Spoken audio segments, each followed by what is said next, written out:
gentlemen, welcome to the Dark Match. Yes, you're not hearing things. This is your host, Jingus, back from his glorious semester at State University to once again deliver the finest in fourth-rate amateur wrestling commentary to you. Yes. I'm not alone tonight, of course. I'm joined, as always, with my team, my backup, my bros. Firstly, to my right is... I'm Christopher Says DarkMatch is Mastodon on the monotone, and I have to follow that. I'm No Leaf Clover, and I thought I was going second. And I'm your foxy friend Backlash, and I'm not even going to try. So, once again, shall we do a round of What's Iron Sheik tweeting now? Yes, let's. Kim Jong, biggest jabroni like the Funaki. My agent page management put me in the match with the Funaki. Kim Jong, I beat the fuck out of him.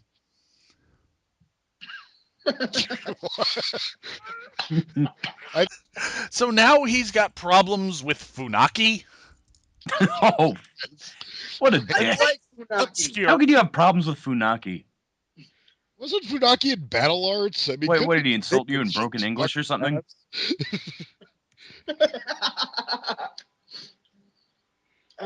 But yes, it is that time once again. Michaels and Stone Cold's friend is Funaki. Seriously. That's why he had his for so long. He lives in Texas. He's in with the Texas Clique with them and Undertaker. Really? Yeah. Holy shit. Funaki seems like a cool dude. Yeah, everybody loved him. He was just one of those guys that's like, well, we are never going to make a single penny off this wrestler, but gosh darn it, he's so nice. That's why he had his job for like 13 years or whatever it was. Well, I would love to sit here reminiscing about Funaki, but we have to talk about WWE's last pay-per-view of the year. TLC was coming to you live from Baltimore, Maryland, and Jesus, were they lucky that the Ravens weren't actually playing in Baltimore. Otherwise, no one would have come to see this fucking show. Yeah, that could have been real bad timing. Yeah, really. Yeah, and as for like overall impressions, this one was all over the place. Yeah. Some damn fine moments, some really wasteful matches, quite a few that belong on TV that certainly weren't long enough to justify being on a pay-per-view, let alone hyped at all. So, yeah, a lot of this felt like a pretty good episode of SmackDown. Yeah.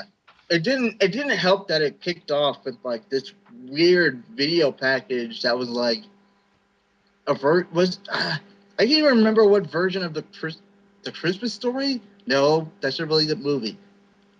The Christmas Carol? Yeah, there's just some kind of like very witty kind of rhyming Christmas themed. It was that pay-per-view. It was that pay-per-view before Christmas and all through the arena. Oh the night yeah, before yeah, Christmas. that The was only person not seen on this show would be John Cena. And hey, they were right. He never fucking showed up. Let's address that right off. No John Cena whatsoever on a WWE show. Well, part of that probably is because they don't really have anything for him to do right now. That, and I believe he's nursing an injury back home. No, I'm sure he's nursing an injury or 7. I mean, yes. But that's just weird that they don't even have him make him do a run-in. I mean, usually, this is the same company that was too terrified to have him be Juan Cena on television for a week or two, remember? Oh, yeah, I do remember that. Like that would have been the fun. multiple times he got fired where he never missed a single Raw. I mean, it's just odd that they just say, yeah, let's stay at home. It's fine. Not today. Well, we'll just have Cena stay at home. But at any rate, I don't know what they would have had him done. Yeah, I mean, unless they turned the TLC match into a 4-way, they had a pretty complete card. well, that's basically the thing. There's basically nothing there was nothing they could have inserted him into. But enough talking about what's not on the pay-per-view. Let's get to the pay-per-view proper. And the first thing we get tonight is we get a nice big "excuse me" from Vicky Guerrero. oh, Vicky. And Jingus also, I'm not the only one. Jingus also noticed that Vicky is looking really fucking milky lately. I did it. Yeah, he hadn't been watching in a few months. He didn't realize that she was now doing bikini modeling. But Yeah, I don't know about the haircut, but still, I'd hit it. yeah, nonetheless, this match was, if nothing else, misleading due to Mind OST's pay-per-view betting ballot. And pretty much everyone got this one right. There were a few stray dogs, but everyone got this one right. And for the rest of the matches, they were quite off the mark. Yeah. Yeah, well, this was the time to put the belt on Zack Ryder. Yeah. Because they already Yes. fucked up at the last. They probably should have done it at the last pay-per-view. But, I mean, it is past time to do that. And he was incredibly over. He was one of the more over baby faces in the building the entire night. I mean, he got a better reaction than Randy Orton did out there. He got a better reaction than pretty much everyone in Survivor Series. The heavyweight championship match, I believe they're chanting for him, and like, but then again, like the way it went, with the crowd like furious about everything else and wanting to see Zack Ryder, it actually kind of worked out using that New York crowd. But Yeah. Yeah. I don't know why they put it first, especially considering some of the fucking pointless Yeah, the matches that booking come for on this the way. pay-per-view was kind of all over the place, as we'll see as we get into this. But I remember thinking to myself, why the fuck is this? If Zack Ryder is gonna win, why the fuck is this going on first? Like that. As soon as that happened, I was like, oh well, Zack Ryder's not gonna win because they're not gonna kick off the pay-per-view with that. Oh well, they but did. if nothing else, like the crowd really went for it. There was some great reactions. Ziggler got some awesome heat, and of course Ryder's been over as he's ever been for the past few months.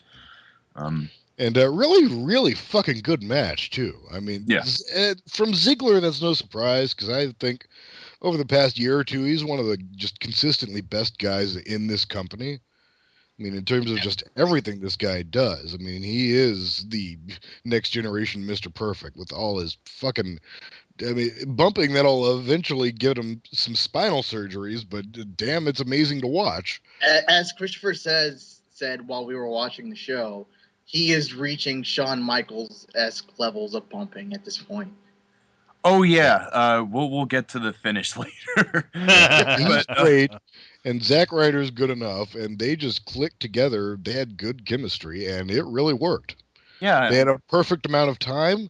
I mean, they didn't. That's the thing when you've got a good match. Sometimes you have kind of like this ROH mentality of, hey, if it's a good match, if it's longer, that means it's better. It's not automatically a certainty. I think No. these two at 10 minutes went the exact amount of time they needed to deliver what they had, and they did a great job. No complaints. Good wrestling. Good work. Hats off.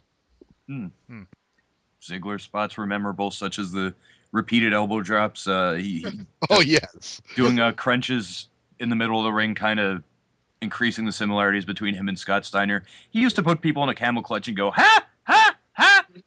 I can't believe he doesn't do that anymore. I did love the dozen elbow drops in a row. That was awesome. Yeah. I believe he also did that like sort of handstand, like where he just does a handstand to show off. And he joins. He's Ziggler's another in the long line of people who are now doing the angle slam. No longer At his. times, you almost think that this guy learned how to wrestle from SmackDown versus Raw. Like, oh look, he's doing his taunt. But I mean, it works. Well, It's just refreshing that there's actually like an original character that could be in the main event sometime soon.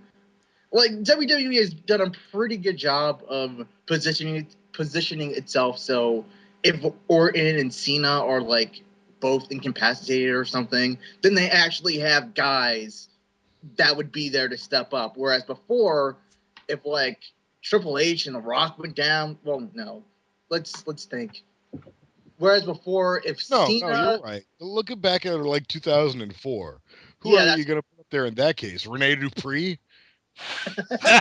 Holy crap! well, you know what? Kenzo Suzuki? I really feel like Dolph Ziggler's number is up. Like with him dropping the U.S. titles, spoilers by the way, that he's probably next in line to.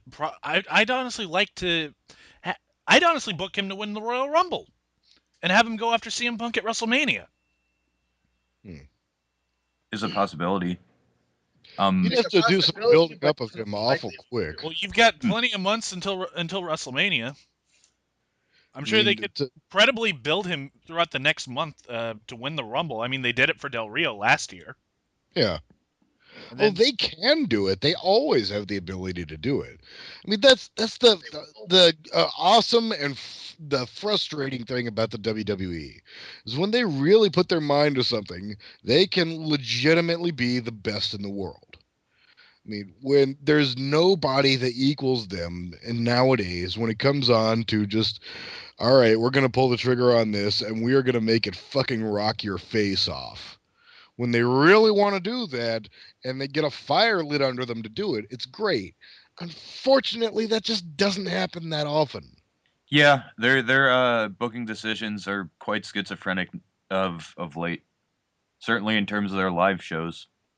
I mean, we pretty much mentioned this. We've been mentioning this for the past 3 months, like with a lot of stuff such as the walkout and like other kind of questionable stuff. But may as well get to the finish. I mean, yeah. for whatever it led to, Zack Ryder hits the Rough Rider on Dolph Ziggler, to which he literally flips over and then does his corkscrew in midair. And Oh, it was great. telling people, we mentioned bumping. yeah, Yep. it pretty much also tells people that when Dolph Ziggler eventually turns face, I don't know when it's going to happen. He could do a Phoenix splash as his finish. Give him a flashy move. Yeah, I don't know, because I've known guys who can do that thing where they take a bump and then bounce and take another bump, but I've never There it is. understood the physics of how it works. Maybe they're just naturally more bouncy. I guess. No other explanation, but post 3 count, it immediately cuts to Zach's dad Yeah. completely And celebrating. I've heard of Zach's dad. I've never seen this guy. I've never once watched any episode of Zach's YouTube shit. But somehow the instant I saw this guy, just from having heard him described, I knew, oh, that's Zack Ryder's dad. Yeah, complete with And he wasn't wearing John Morrison shit, but I guess John Morrison got fired. So. Yeah, he there's no none longer of that exists. anymore. So So Zack Ryder's dad's gonna have to find someone else to obsess over. Yoshitatsu. I guess so. Actually, that's a good idea. Because that guy needs some attention.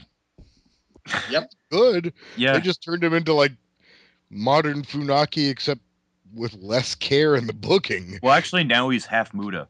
He has face paint on half of his face, Half of his face. like the Kabuki style. But nonetheless, Half of his face.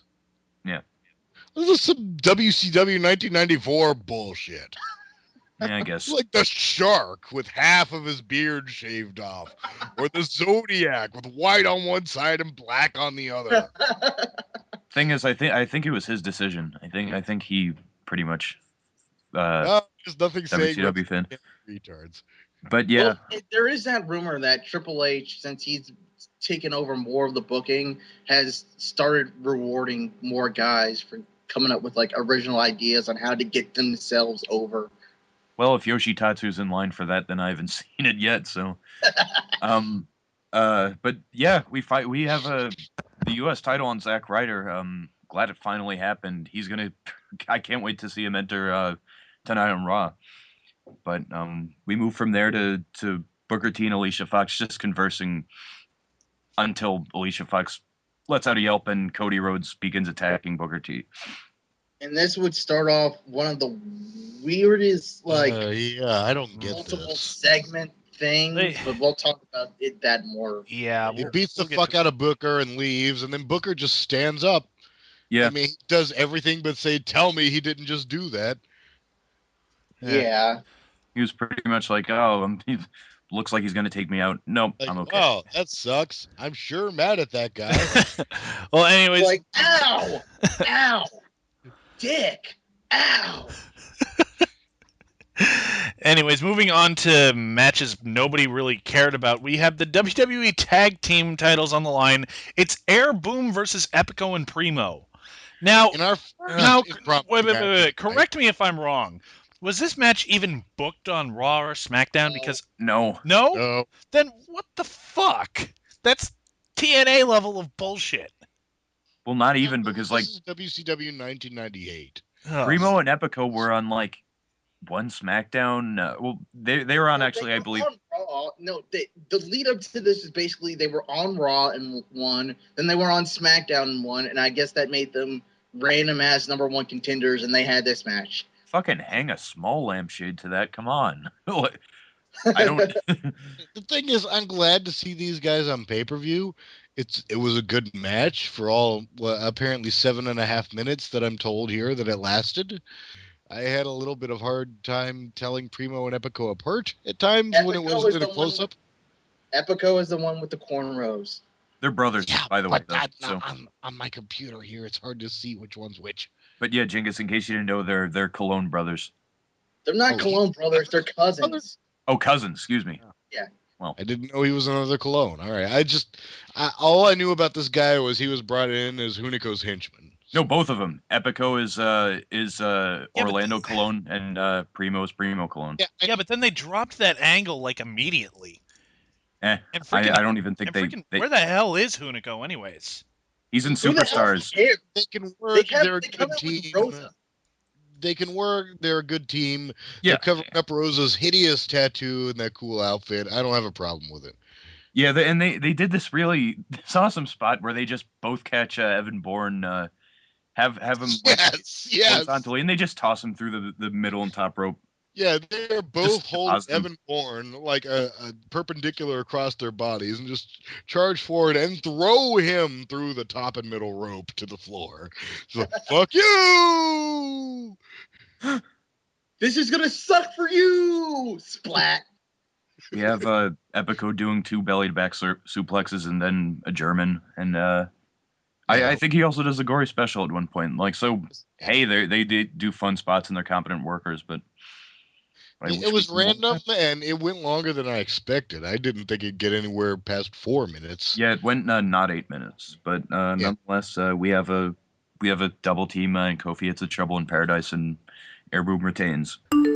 Yeah. So, I mean, I just wish there's nothing wrong with this match. There's nothing wrong with defending your tag team championships on a pay-per-view. Just set it up a little bit. Well, Yeah, it's like that's on implying Raw. that there's actually still a tag team division to be put over. I mean, can you name any other tag team right now besides the guys who are out there? Usos and Yeah, the freaking Usos. Yeah, they're gonna put those guys on a pay-per-view. They have. It was all right. They have, but are they going to now? Maybe not.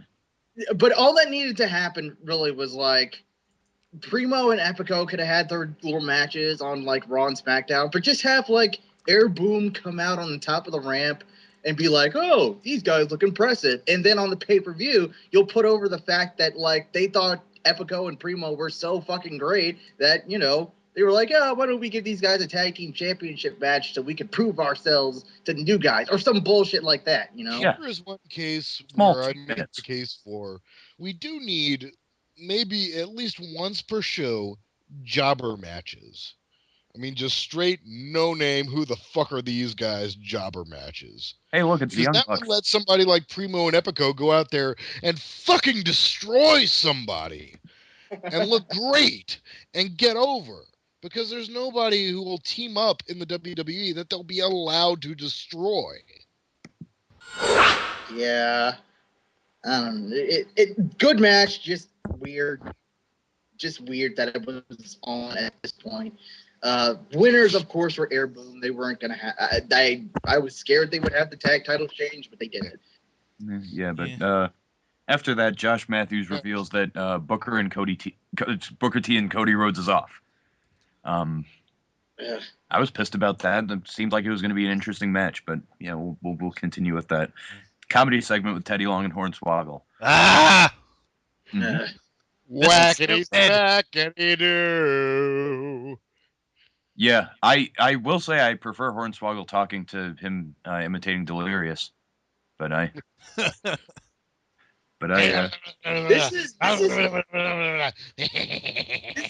This is is the most like racist WWE's been in a long time. We're just saying That's something saying concerning something. this fucking company. Yeah, Yeah, that's what I'm saying. Hornswoggle has like a snarky problem with Teddy Long in a Santa outfit, pretty much ending with his sentence with "Santa was never black." And then Teddy Long gets him in an Ebonics dictionary. Yeah. And I'm like, what the fuck is going on? I thought we were beyond this shit. Ha ha ha! They The do- WWE urinates in the mouths of all you coloreds. It was just a really weird fucking segment. I didn't know what the fuck else to do. something different from that. I mean, that's what I took away from it. Weird. Yeah, Yeah, let's talk this is- about all right, go on. Instead of talking about this, let's talk about something else nobody cares about.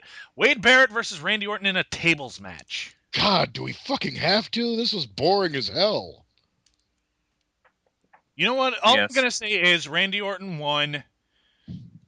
No, not a lot of people expect to see. I expected that they were going to put Wade Barrett over, and perfect opportunity to do it with a flimsy match stipulation.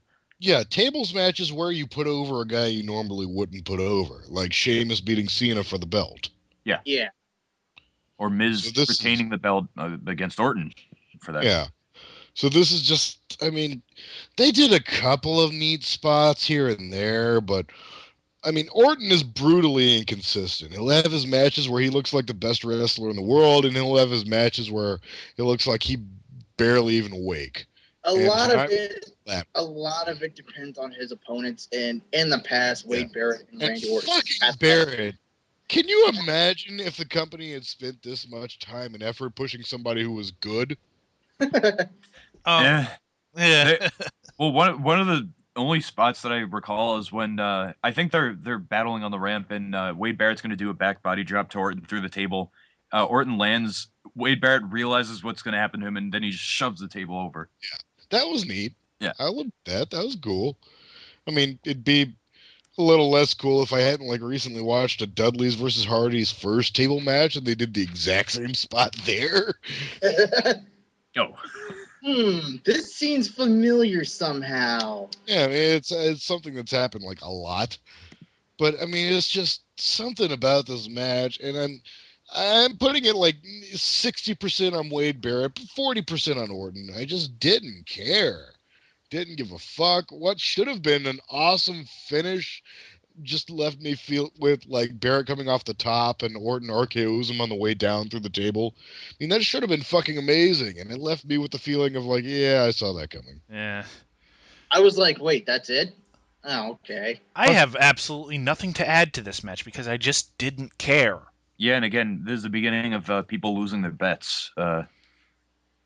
Everyone thought Wade Barrett was going to win. Oh, well, that was so little points. We have a backstage segment. Another Teddy Long as Santa Claus, this time with the Bella Twins on his lap. Yeah, this Gives them both presents, which is his phone number. And well, I thought Teddy's gimmick was he was the guy who was creeped out by the sexually aggressive divas, and he didn't know what to do in response to them. Not Oksana. Who hits on them. Oh, you mean Oksana? He's just completely tongue tied and hot. Like he's just reacting to her with the utmost. The guy already kind of looks like Herman Cain. Do we I need my hot tissue, of this? Oh man, this segment. Apparently, they just didn't give a fuck about doing anything good with Teddy tonight. Yeah, and of course, this segment, as pointless as it is, goes on to book Swagger versus Sheamus. Oh my God! Shows up, another match at the pay-per-view. Like, not that Sheamus and Swagger, which has been done about 5 times by now on television, is gonna draw any extra buys, but you don't do this shit. Yeah, and it's funny. We were actually talking about Dolph Ziggler being in the main event. Here's a guy, Swagger, that has a very much touted amateur background that they put the fuck over, certainly when he was a champion, when he was trying to get the belt back. Dolph Ziggler also has an amateur background, I believe, at Kent State, and they don't put that over at all. I mean, hey, if there's any explanation for how good he is. Because Dolph Ziggler is interesting without having to mention that. Jack Swagger Not so much. Nothing really needs to be said about that. Yeah. Oh, and after that, I don't even want to talk about the next match. Kelly versus Random match number the 2. title. Yeah, another unannounced match. Can we just stop with Kelly? It was cute when she was getting pushed at first. Now it's just getting old. Yeah, it's like I heard Beth Phoenix music and I was like, oh, they didn't announce this. Then I heard Kelly's music. She came out second, and I said to myself, no, they're not. No, Yeah. not Dear again. God, no. We were wrong. Admittedly, Thank by Christ. their standards, this match didn't suck. Although there, Kelly watched a couple of things, but botched. There's one sequence where I believe Beth had her in a camel clutch, and and after that she pretty much just said, like, called every single spot that Kelly was going to do, like go roll up, bulldog. She does it. Kelly does it. Oof. Yeah, that video was saved. Didn't notice it at the time. When you're doing a sloppier bulldog than Garrett Bischoff, you need to reevaluate your career. But yeah, like, at the very least, just like Jingus said, this match wasn't bad by Divas. It wasn't a bad match. It was just like a what the fuck match. Like, why are we doing this? No point to this. Because we've never seen Beth Phoenix and Kelly wrestle each other. Ever. Yes, we have. No, never happened. Oh, okay. Oh, I see were just there. But yeah, it's like our fears were almost about to be completely entertained when she put her up in the glam slam and there was a roll up. Yeah, we thought Kelly was going to go over. Thank fuck we were wrong. Roll up. But yeah, we were wrong, and to their credit, there it is. We did say somewhere Jingus was screaming, and then we realized that you were in the chat with us. Like, oh wait, he's right over there. Yeah. But calm down. But I really don't get what they're trying to do with Beth Phoenix. What is? I think that they're gonna draw this out as far as it can, like, so that they could have maybe a multiple month feud with Natalya because she's turning face. I'm guessing that they're gonna do that, and then that's what they're doing. That would be the logical thing. But I'm just so sick of this Divas of Doom thing because nobody's buying it after how many times that Beth and Natalya have lost on TV to freaking roll-ups. Again, and furthermore, I think the idea is that they're going to draw it out as long as they can so that Karma could have a good opponent. Karma could have an opponent that'll, like, give her a good match when she comes back. I was gonna say, she's still probably a good 6 months away from. Yeah, that's true. That very much is true.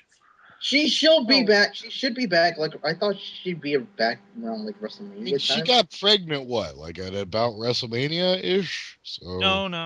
It wasn't. It was sometime during the summer, but she'll when did she debut? She debuted at Extreme Rules. And hang on, I'm going to Online World of Wrestling. We'll find out. All right, we'll be back with that news. No, she debuted in April. Sorry. April. All right. But like a month afterwards, she found out she was at least a couple months pregnant. So wait, no, she debuted in May. My fault. Shouldn't she have had her kid by now? Yeah, that's what I said. She'll probably be back by WrestleMania. A little bit after. No, but she also just got engaged, so she may also hold off for the wedding and honeymoon. In the meantime, Del Rio's yelling at Ricardo Rodriguez like he wasn't able to get his car ready. And I actually missed that part of the promo because when he entered with no car, I thought, okay, yeah, he's very determined to get his championship back. But yeah, Del Rio's yelling at Rodriguez. He tells him to get him some food, and then Miz basically says, fuck you, we're not going to have an alliance. I'm only competing for one thing, and that's a WWE championship, blah, blah, blah. And Alberto gets not Alberto, but I mean, Ricardo gets a plate of food thrown in his face, and this is the strangest looking food. Anybody here ever seen the Steven Spielberg movie Hook? Oh, yeah. I know. Remember exactly. the dinner scene with the food fight where they had just like the most bizarrely brightly colored neon food that didn't look like real food? They probably looked like a plate of that. Probably just It probably was just like a prop that they had around. Or it was Yeah. chutney. Chutney can get pretty distinctive colors. But It's just like Why would add they have fruit or chutney? this. they sell it. But yeah, he gets a plate of food, and then after that, Del Rio shoves him on the floor. And every time this happens, I cannot wait for Ricardo's face turn. Just jump up and drop kick him. Yeah, and then do a corkscrew, then do a spiral tap to him because he can do And you something. will be just as over as Alex Riley is now. Yeah. Yep. Oh, wait. Wait. That's, Well, as over as Hey. Alex Riley was, because they didn't do shit with him, and now everyone's forgotten about him. But yeah, we have our next match: Booker T versus. Oh wait, so it's on. yeah, Cody jumps Booker in the aisle and beats the crap out of him again. Like, That And, is they're like not- such a weird thing. They got to the ring. They wasted 5 minutes to have Booker T come to the ring so that Cody could try to take him out again. Because fuck you, that's why. I don't First know. title defense in God knows how long. I mean, maybe he did recently on TV, but this guy has not been defending his rechristened white Intercontinental belt. oh, that like SmackDown. I think we've talked about it before, but SmackDown does not give a shit about the mid-card title. But yeah, Cody puts himself over in that way, and we get our video package for Triple H and Kevin Nash, and that's the next match. 18 minutes, the second longest match of this card. Well, it could have been worse. This match was better than I thought it was going to be. Yeah, there was some impressive stuff, It but could have been a lot worse. could have been 5 minutes shorter. Of course, it could have been a lot worse. Trying to think of how. This There was were the some- best match these two guys We could have had an possibly X-Pac run-in. under the circumstances. Oh yeah, and they pretty much like they start bringing tables in the match, to which I mean, yeah, it leads to Nash taking a bump off the ladder, but Oh, by the way, holy crap! Kevin Nash took a bump off a ladder through a fucking table. yeah, hell of a bump too. That's definitely something we didn't expect, but this is a ladder match, and they want to make every one of them distinctive, so they're gonna bring tables into this one. And then in Triple match. H in the weird spot where he put Nash in the figure four in the ladder. Oh yeah. What the fuck? What does that do? It's a little bit heavier on him. I mean, hey, I'm putting 10 pounds of pressure on you. Ooh. Hey, why don't you do it on the floor so you can multiply it up even more? No, but yeah, like from what I've learned, No. Tie him up in the ladder, then grab a chair and tie him up in the chair, and then put him on the floor, and then lock him in the figure four. Yeah, That's and like wrap barbed wire around, and then you shock the entire thing with a taser. exactly. See, that's how you do it. I suppose so. But Can we include a steel chair in there somehow? no, it was just a TL match. Several of them. But nonetheless, Yeah, since this was a ladder match, is it a DQ if you use a table, or Apparently not. thank Christ they didn't have any overbooking shit like that. Yeah. There was none of those loopholes. But apparently Nash getting hit with a sledgehammer in the face and falling through a table wasn't good enough for the finish. But yeah, Triple H goes down there, proceeds to beat on him like a lot with the hammer afterwards, and then puts him up for the pedigree.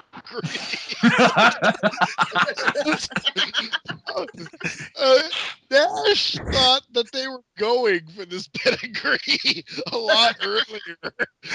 In the he just drops middle. him. So, yeah, Triple H is just standing there. And for no reason, Kevin Nash pedigrees himself into the match. Oh, that was Botchamania gold. Oh yeah, I can't wait to watch this episode. Oh I God. mean, we were waiting. What did I say during this match? That we were all quiet during this match, and I said, I think we're all just waiting for that one spot where it goes horribly wrong and we can laugh at it. And there it was, right fucking there. But yeah, And if I've seen enough shoot interviews with Jim Cornette, then I know, like, I'm just noticing now. I mean, it worked for him in the 90s, but yeah, 6 fucking moves.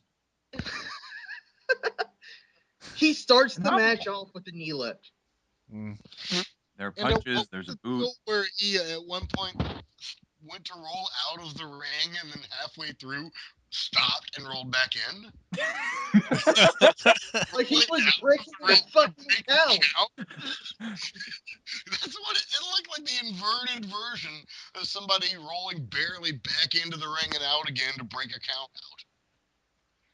But yeah, if nothing else, glad the humor from this match does not come from any injuries sustained by either party, because there were quite a few. I mean, the elephant in the room with those quad jokes. Yeah. For both participants. But we won't go any further than that because that would be insensitive. Yeah. Anyways, after the match, Nash has to be taken out on a stretcher. Yeah, I mean, Hunter beat the living fuck out of him, and this is clearly the blow-off, so no more. Oh, yeah, it was a blow-off because pretty much before we see the final sledgehammer shot, Kevin Nash feebly kind of is on his knees, and he puts the click sign in front of Triple H's face to ask for some kind of reconciliation. Crotched up, sledgehammer, 1, 2, 3. Yeah. DX beats NWO. It's finally been decided. Sure. I mean, sure, they may become watered down, but they weren't fucking shoved down our throats endlessly. I'm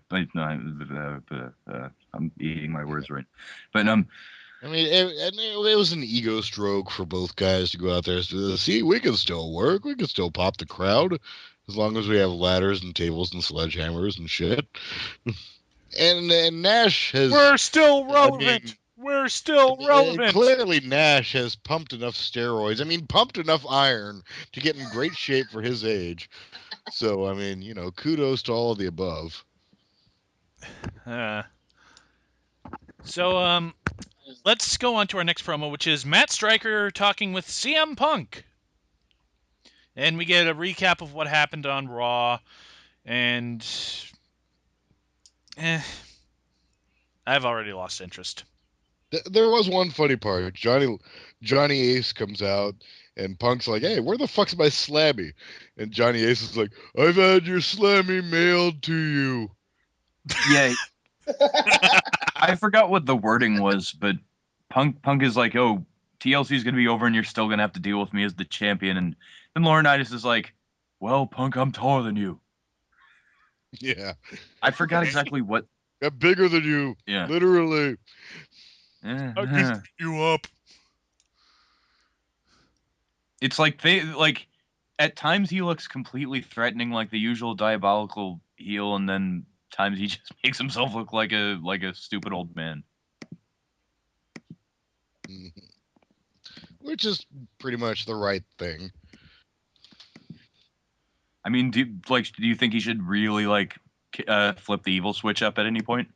Like, just consistently? I don't think I'd buy him trying to really flip the evil switch up. It's fucking Johnny Ace. That's true. You're right. Johnny Ace has a very particular, niche, right? He's good doing what he's doing right now. Anything more or less would be a bad thing. Yeah.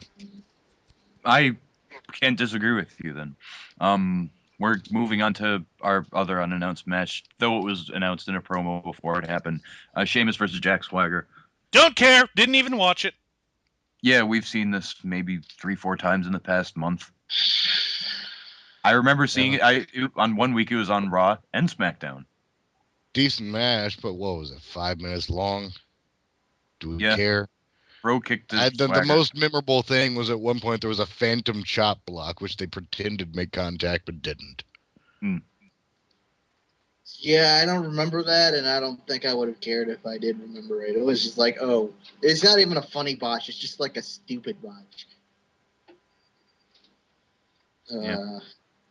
Yeah, so Sheamus won, and that happened. And I like Sheamus, but this is the best you can do with him? Random 5-minute unannounced impromptu match. Yeah, I guess the running joke with him is becoming that he's the new the Teddy Long go-to. Yeah. Yeah, he's the new tonight king. You've got a match with The monster Sheamus. The Great White Sheamus. Is Kane Well, back on Raw or SmackDown? I'd guess Raw. guess he's on Raw.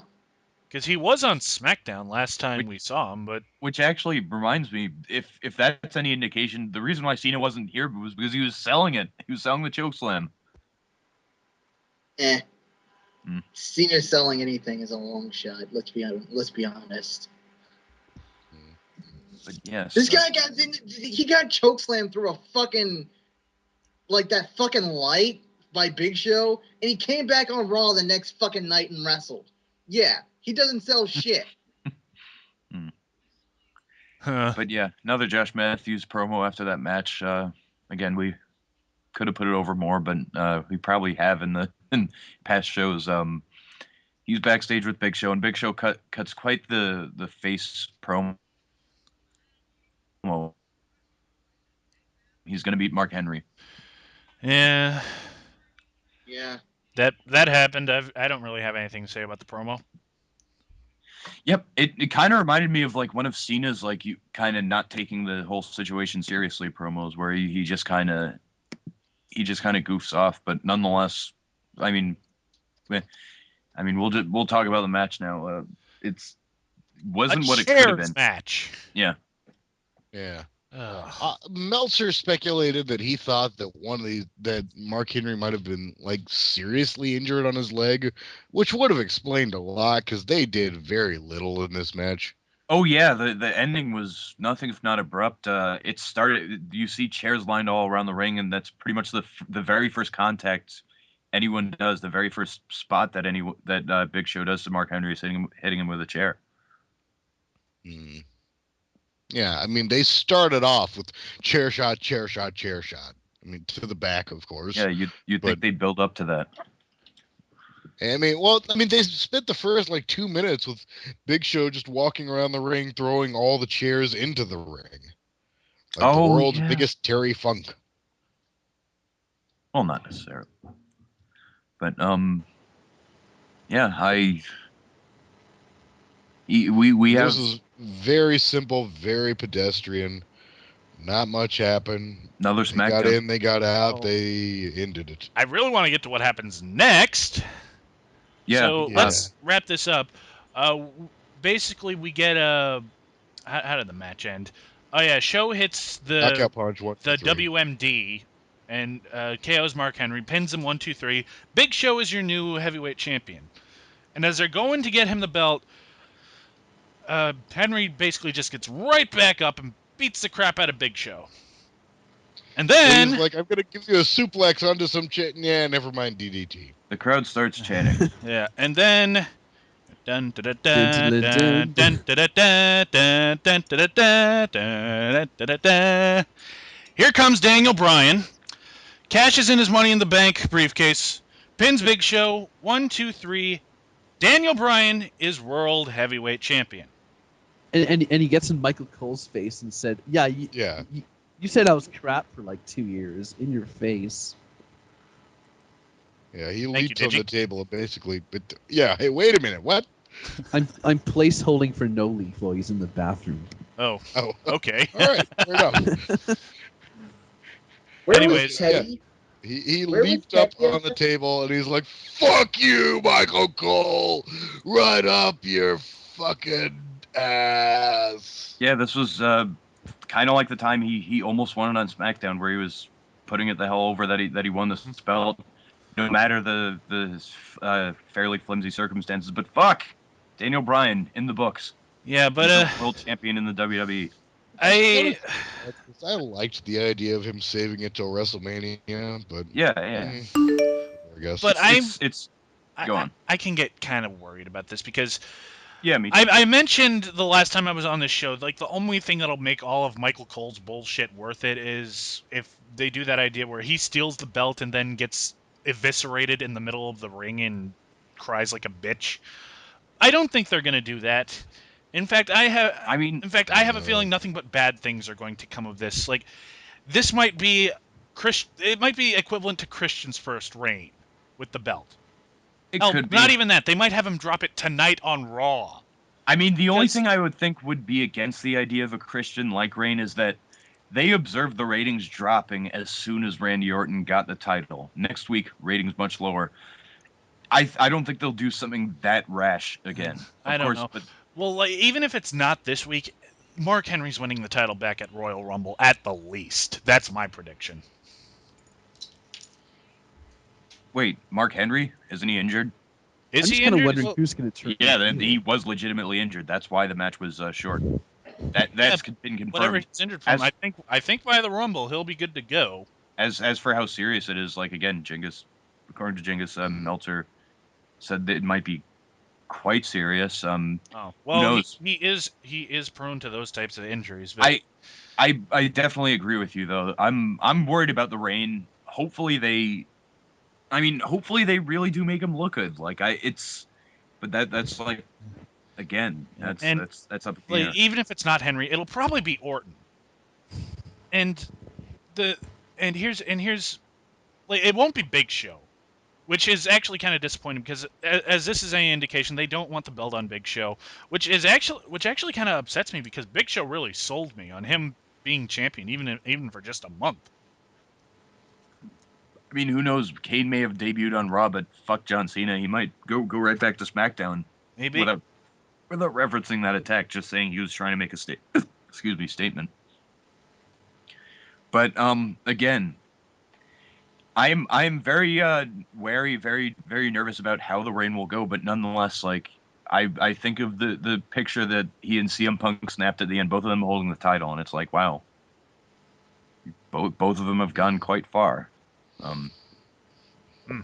Yeah, in 2004, imagine trying to sell people on that. Yeah, these guys are going to be Vince's world champion. Well, 2004 was the year where it was Eddie and Benoit, so... I mean, I hope the Reign is not short. That's one thing. Like, it might be. It will be. But if nothing else, I hope we have a great champion versus champion exhibition match between the two. Don't think it's something we've seen. Wouldn't expect it, like, anytime soon, if at all, but it would be nice. But, yeah, back to the whole saga of Booker T and Cody Rhodes. You fucking again! Yeah, and yes, now but the this match time, is happening. They actually have the match, and it's okay. Booker works harder here than he did in TNA. I mean, yep. I don't know. He puts Cody over more than he ever put AJ Styles over. That sucks. You know, I'm gonna be the bad guy here. I want Cody Rhodes to drop the belt, just because I don't particularly like the old school Intercontinental title belt. Like, it was fine, but it's run its course. I mean, well, it's not even the belt design. I just think that, again, like, he hasn't really proven anything. Like, when Miz gave Daniel Bryan the title, he had it for maybe 4 or 5 months, had not defended it once to my knowledge. No, he defended it a couple times, but against R-Truth, maybe, and which that match the WWE took very seriously. But I believe once he defended it against Ali, the China Midget King. No. Chat room joke. Anyway. Anyways, match is all right, but it's very short. It's another SmackDown quality match. And Booker T just gets that faraway look in his eyes. Yeah, as he usually does, as he did at the Royal Rumble. Except that was Randy Orton at the Royal Rumble back in like 2005. And then he was pretty much Triple H fodder. Yeah. But the ending of this match, it was kind of stupid because Booker's got some momentum and he does the spin-a-rooney. Of course. But then what happens is he gets dizzy from doing the spin-a-rooney and misses the fucking scissors kick. And then we make fun of Alicia Fox. Like, well, I'm sure that was intentional, like in kayfabe, but still, come on. It's a guy with lots of charisma versus a guy with like practically no charisma. But yeah, we have a double beautiful disaster from Cody Rhodes to pick up the win. Yeah, and I like the Japanese-esque psychology of that, because that does look like a move that you'd need to hit 2 of them to get a pin. Yeah, they do that every once in a while where like there's someone has like a kill strike move and it just eventually gets to them, but like it's very rare for the WWE. I mean, maybe once Chris Hero comes around, but who knows? We have our recaps from Cole and Lawler. We have our video packages, and here comes the main event of Triple Threat TLC match for the WWE title: Miz, Del Rio, and CM Punk. Great match.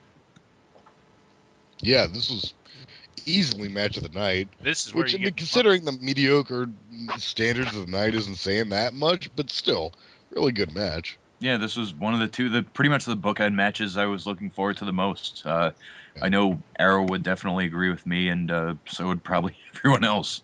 U.S. title and WWE title. Even though Alberto did not take the super hyper death bump through a ladder that he usually does, which I was kind of halfway expecting and halfway dreading. Yeah, if he calls those himself, if no one tells him to do that, then I'm guessing it's because he's not winning the title back. So why try? But there was some damn good psychology by both heels in this match, particularly involving a set of handcuffs. Yeah. They did some neat spots where, like, I think when Punk had knocked both the heels down and was climbing up the ladder, suddenly Ricardo just snuck in, slapped a pair of handcuffs over Punk's wrist, and handcuffed him to, like, the little middle support strut in the ladder. Which was just such the ultimate dick move. It's like, you're not even in this fucking match. Yeah, And you Punk clever didn't bastard. know what to do while while Alberto was climbing up until he just turned and kicked that middle support strut and broke it. He's like, "Aha! I'm out now," and knocked the ladder the fuck over. And Fuck, I figured out what to do. yeah, and if Punk isn't badass enough, now he has that whole handcuff on one arm hanging off of it. Yeah, which he does use on occasion to just whack the shit out of somebody. And yeah, if like for all anyone talks about it, of a match telling a story, that Miz's whole thing with the handcuff was probably that best psychology of the match, in my opinion, where Miz they're battling. The match is starting to wind down, and Miz realizes, hey, wait, CM Punk still has the handcuff on his arm, so he hooks him to the turnbuckle post. Yeah, it's the most just beautiful. the best ever, like shit-eating grin. Yeah, Miz is just, and Punk Like, is you're gonna just hit like, me? you unbelievable asshole. I cannot fathom that you just fucking did that. And if that wasn't enough, it turns out that Miz is just he's too cocky, because although Punk can't reach him with his arms, he he Yeah. gives him a roundhouse of doom. And Yep. Miz, no, this spot needs to be deserved more. It described in more detail. Miz is standing there like 3 inches outside of the furthest reach of CM Punk's hand. Punk is flailing away trying to reach him, and Miz is just like, ha ha ha ha, kind of pointing at him. Like the equivalent of a guy fighting a midget who's got like his hand on the midget's head. It's just letting him flail away at him. you could just use the analogy of an older sibling and a younger sibling. Yeah. I guess I just know that too well. But And then Punk just like in a flash of inspiration realized, wait a minute, my legs are longer than my arms. Kick, kaboom! it's one of those things that's like you can't really call it cartoonish. It's very good in, like, I'm gonna stop trying to make an analogy. I was gonna say like in an action movie kind of way, but No, it if made sense. I could see Jackie Chan doing that kind of thing. but the main spot of the finish is Miz and Del Rio struggling to get up the ladder, or really racing up the ladder, as Punk tries to free himself and basically break the turnbuckle loose. Yeah, Punk has to disassemble the turnbuckle with his bare hands, essentially. Finally, those long days of being out on the road finally pay off. Which would be funnier if Cena didn't do the same thing like 2 years earlier when Orton handed But it took Cena forever to fucking do it, though.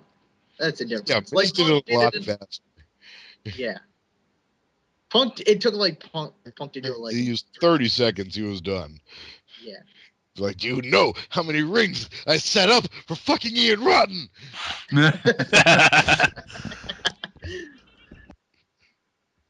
But yeah, Punk breaks free. He races up the ladder. Everyone's trading shots at the top, and then he sends Miz down to the mat.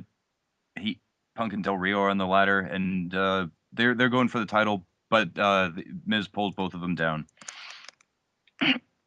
Excuse me. At this point, Miz tries to get the belt. Punk pulls him down, hits the GTS, and climbs back up and grabs the title.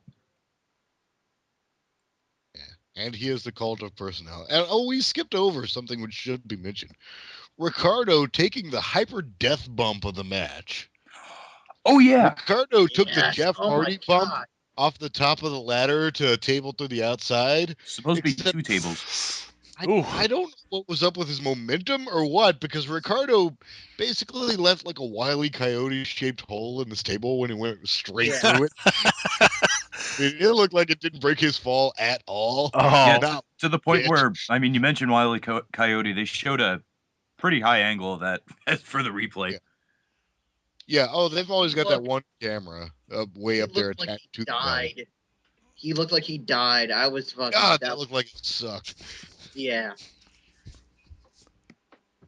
It looked like it sucked really fucking bad. I would not want to take that bump. On a good day, high on morphine, I would not want to take that fucking bump. Well, were those they intending circumstances- for the table to break like that? I think he was intending to go through both tables, but he just something about the trajectory of his fall. He just came down faster and further out than he meant to. I mean, it's like, what's a good example? It's like the difference between having the short whip and the long whip in Castlevania. One hurts more than the other, and there is a legitimate physics reason why. And yeah, Ricardo got long whipped. That was a hell of a stretch to go for a fucking for a fucking analogy. That was a good one, though. Yeah, that that was sibilance a- betrayed a different description. But yeah, like again, it's a great match. We're a little taken aback, but just because like this is a great match among quite a few mediocre ones. I mean, Kevin Nash versus Triple H was impressive, but there was a lot of shit surrounding it, and we didn't need to see it in the first place. The U.S. Yeah, title match, I mean- good enough. Glad. Yeah, I mean, the only matches that really stuck out to me were the main event and Ziggler and Ryder. That's basically it. Everything else just seemed like standard TV fare. I missed my opportunity to mark out over Daniel Bryan winning the title. And that's the weirdest. Did anybody else find themselves? Because here's the thing: I've watched Daniel Bryan since the year 2000.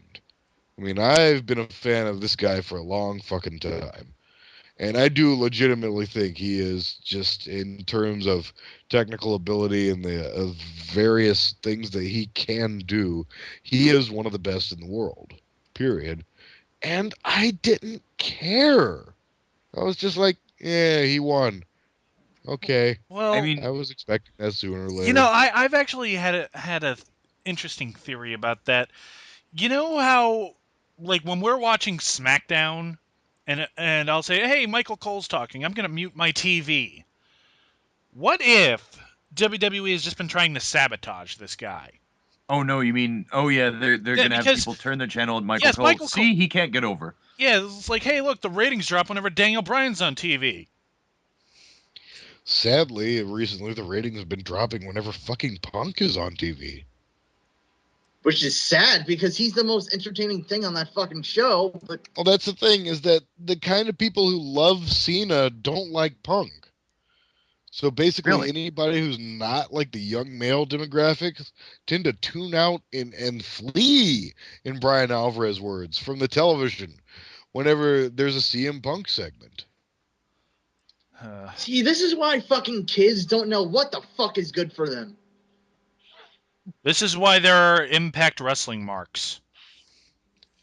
Yeah. This is why Lars exists, people.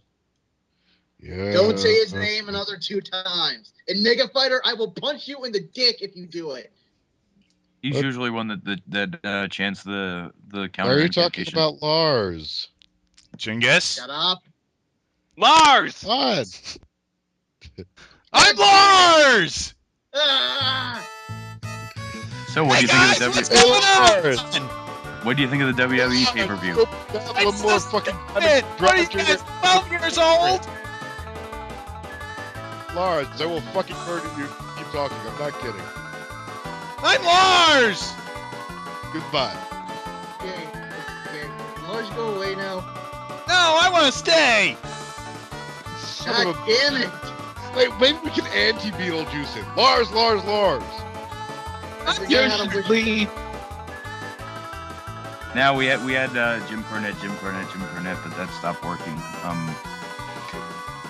But Lars, if you want, you can close the show for us. Daphne lawsuit.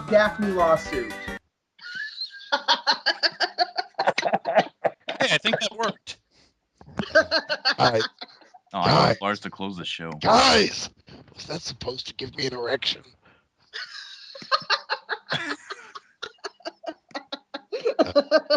We did it. Well, which one Big puppy. symbolically was greater contributed to it? The fact that TNA is getting a lawsuit or Daphne? Do I have to choose?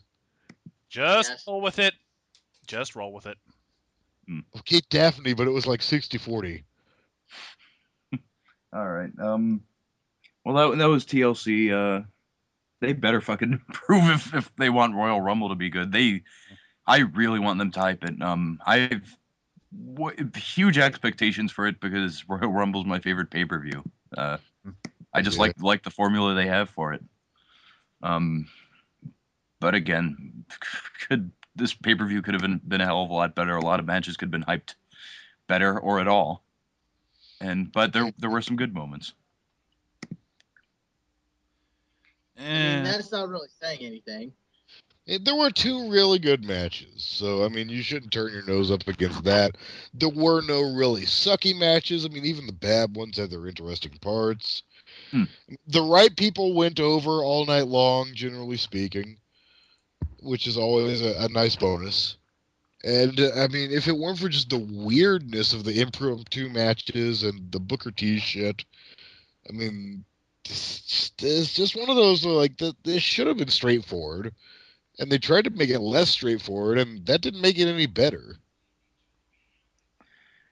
Yep. Well, I guess it's time to move on to our usual segment. What gets more screen time than John Morrison? Well, I guess Kelly and Beth Phoenix's conversation in the ring, followed by another phantom bump or a phantom shoving by Kelly, where Beth Phoenix takes a bump and Kelly keeps shoving. But gets more screen time than John Morrison. There you go. Big Show's title reign got more screen time than John Morrison. I'm going to go with Wile E. Coyote bumps got more screen time than John Morrison. People that the internet really, really, really fucking like got more screen time than John Morrison. Is that Ironic, because John Morrison is one of them. Yeah, that's what I was thinking. Are you fucking kidding me? If the board's any indication, that ain't the case. What happened? Yeah, but that's Melina's fault. In terms of If in Melina ring, was- I don't think people stopped liking him, or they shouldn't have. It's only because Melina is such a cunt and he's perceived to be such a pussy little douchebag. Hey, you're a crazy bitch, but you fuck so good on top of me. Look at me. She might be a crazy bitch and she might fuck good, but she's fucked a lot of dudes. Jingus, you might be sick, but you're taking full advantage of the fact with your spot on the show. You're going to get us sued. Yeah, I'm just quoting a song. That's not illegal. Well, actually, I think according to the current RIAA, that might be illegal. But This video ain't getting. This video's not gonna get. Yeah, uploaded. nobody cares. We could say whatever the hell we want. Yeah, who watches? All right, Cars? don't say anything like that because that opens the door for us saying whatever the hell we want. Let me tell you something about the Booga, Jews. booga, booga, booga, booga, booga. Okay, Did this I has been just the dark stroke out match. for a bit? The dark match. I'm Christopher Says. I'm Backlash. I'm Noe Clover. And I'm Jingus. That's all for tonight, folks. Good night, good luck, and I am the table!